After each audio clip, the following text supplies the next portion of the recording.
গতকাল অর্থাৎ 21 মে নবম পে স্কেল বাস্তবায়ন সম্পর্কিত সচিব কমিটির একটি গুরুত্বপূর্ণ বৈঠক অনুষ্ঠিত হয় এবং সেই গুরুত্বপূর্ণ বৈঠক থেকে আনুষ্ঠানিকভাবে কোনো সিদ্ধান্ত জানানো হয়নি, যদিও আমরা সোশ্যাল মিডিয়া সহ বিভিন্ন প্ল্যাটফর্মে আমরা বিভিন্ন ধরনের তথ্য পাচ্ছি, কিন্তু সত্যি কথা হলো সেইখান থেকে নির্দিষ্ট করে কোনো কিছু বলা হয়নি এবং মোট 3টি বিষয় নিয়ে এই বৈঠকটি অনুষ্ঠিত হয়, যার মধ্যে 2টি বিষয় নিয়ে ইতিমধ্যে আলোচনা হয়েছে এবং আরেকটি বিষয় বা আরেকটি প্রস্তাবনা সেটি নিয়ে হয়তো বা ঈদের পর আলোচনা হবে।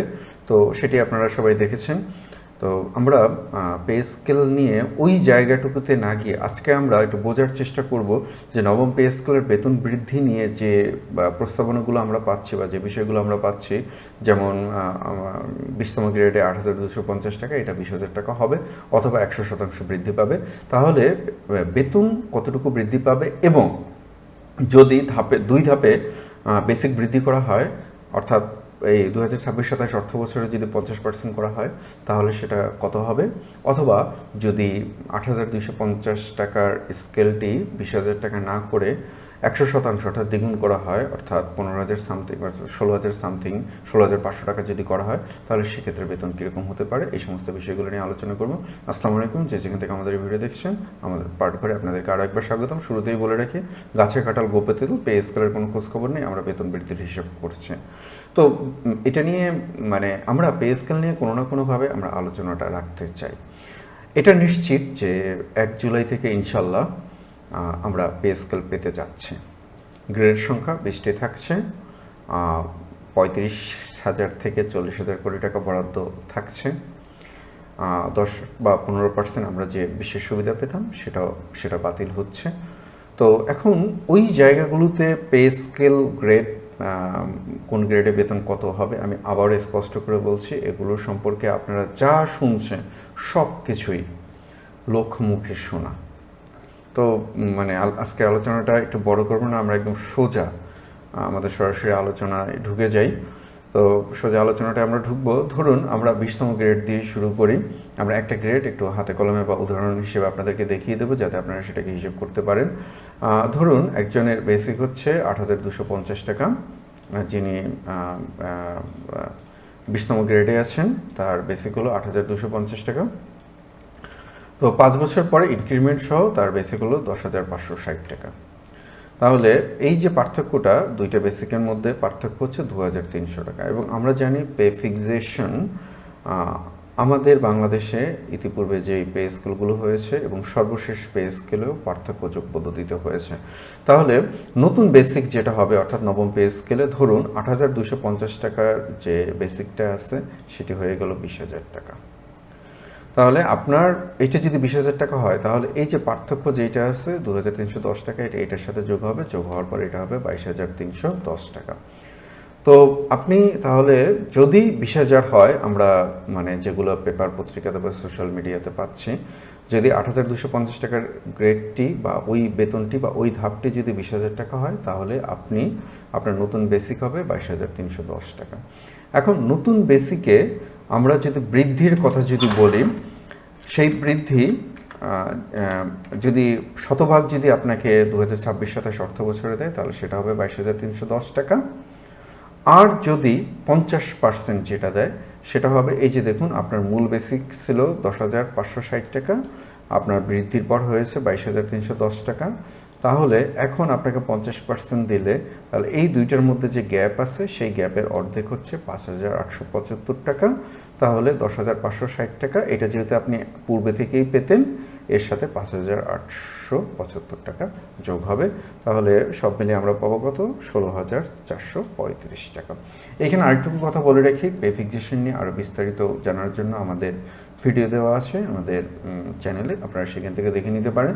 তো এইখানে যেটা হচ্ছে যে আপনার যদি ওই নতুন পে স্কেলে 22,310 টাকা যদি সরাসরি না থাকে তাহলে সেক্ষেত্রে এর কাছাকাছি যেটা থাকবে উপরের দিকে, ধরুন 22,310 নেই কিন্তু 22,350 আছে, তাহলে 22,350 টাকা হবে।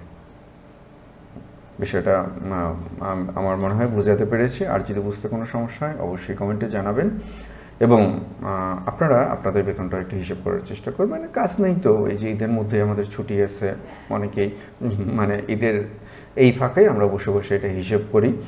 আর কি আর করবো, আমরা একটু চলে আসি। যদি এটা না করে বেতন 100% করা হলো, অর্থাৎ বেতন যদি দ্বিগুণ হয় তাহলে সেক্ষেত্রে কি হবে? তো বেতন যদি দ্বিগুণ হয় তাহলে দেখুন, তাহলে বেসিক 8,250 টাকা, তাহলে 5 বছর পরে হবে কত? 10,560 টাকা। তো 10,560 টাকা যদি হয় তাহলে 8,250 টাকার দ্বিগুণ হচ্ছে 16,500 টাকা। এই 16,500 টাকার সাথে আমরা যে পার্থক্যটা যেটা পেয়েছিলাম সেই পার্থক্যটা আমরা যোগ করে দেব। পার্থক্যটা যোগ করে দিলে আমরা পাবো 18,810 টাকা, যদি 100% বৃদ্ধি করা হয়। মনে হয় যে হিসাবটা আপনারা বুঝতে পারছেন। যদি হিসাবটা বুঝতে না পারেন তাহলে অবশ্যই আমাদেরকে কমেন্টে জানাবেন। আর কমেন্ট জানাতে হলে তো আমাদের চ্যানেলটিকে সাবস্ক্রাইব করতেই হবে। শুধু কমেন্টের জন্য চ্যানেলটি সাবস্ক্রাইব করবেন, একটু ভালোবাসা থেকেও, বা কেউ কেউ বিরক্ত হবেন, সে বিরক্তির জায়গা থেকে হলেও সাবস্ক্রাইব করবেন এবং কমেন্ট করবেন। এখন এই জায়গাটুকু, এই প্রশ্নটুকু আমি আপনাদের কাছে রেখে দিলাম যে আপনার মূল বেতন ছিল 10,560 টাকা, এটা হলো কত? এটা হলো 18,810 টাকা। এর মধ্যে গ্যাপ আছে কত? এর মধ্যে গ্যাপ আছে প্রায় 7,000 টাকার মতো।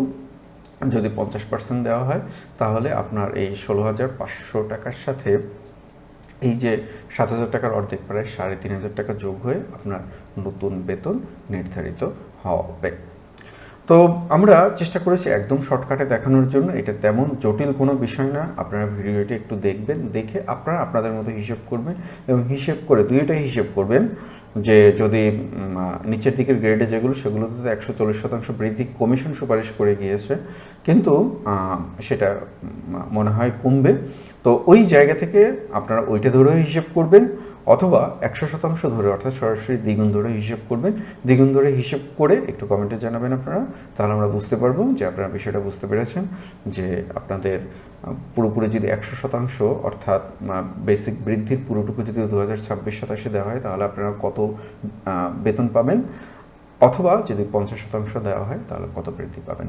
এবার আসুন একটু নিজের কথা বলি, মানে আপনাদেরকে আরেকটুকু বিরক্ত করি। আপনারা অনেক বিরক্ত হন, আমি জানি যে আসলে মানে এটা একটু গাছে কাটাল গোপে তেল। আবার আমার কথা বলার স্টাইলটা আপনাদের অনেকের পছন্দ হয় না। নিজেকে তো আর পাল্টাতে পারবো না, এইভাবে স্রষ্টা পাঠিয়েছেন, আল্লাহ রাব্বুল আলামিন পাঠিয়েছেন। তো ওটা নিয়ে আমার মানে খারাপ লাগা নেই। তো যেটা হচ্ছে যে আসলেই কি বেসিক কি 2 ধাপে হবে কি না, দেখুন আমি যখন হিসেবটা করতে বসে আমি নিজেই শুধু একটি গ্রেডের একটি স্ল্যাব নিয়ে আমি এলোমেলো হয়ে গিয়েছি। সায়েন্সের ছাত্র, ম্যাথমেটিক্সে ভালো ছিলাম, ব্যাংকেও ছিলাম, হিসেব নিকেশ তো মোটামুটি করতে পারি, সাথে তো ক্যালকুলেটর, আধুনিক প্রযুক্তি এগুলো তো আছে। তারপরে আমি হিমশিম খেয়ে গিয়েছি, কারণ বেসিক 50% করাটা খুব টাফ। যে তাহলে এগুলো কীভাবে তারা সারণীবদ্ধ করবেন, বাড়ি ভাড়া কীভাবে হিসেব করবেন, যারা রিটায়ার করবেন তাদেরকে কীভাবে হিসেব করবেন, ইত্যাদি ইত্যাদি। আর আরেকটি বিষয়, ইনশাল্লাহ আপনারা 1 জুলাই থেকে পে স্কেল পাবেন। তবে আমি আগেও যেটা বলেছিলাম, আমি এখনও সেটা বলবো, আপনাদের যতই খারাপ লাগুক বা আপনারা যতই বিরক্ত হন, যেটা সত্যি বা যেটা বাস্তব আমি সেটাই বলবো।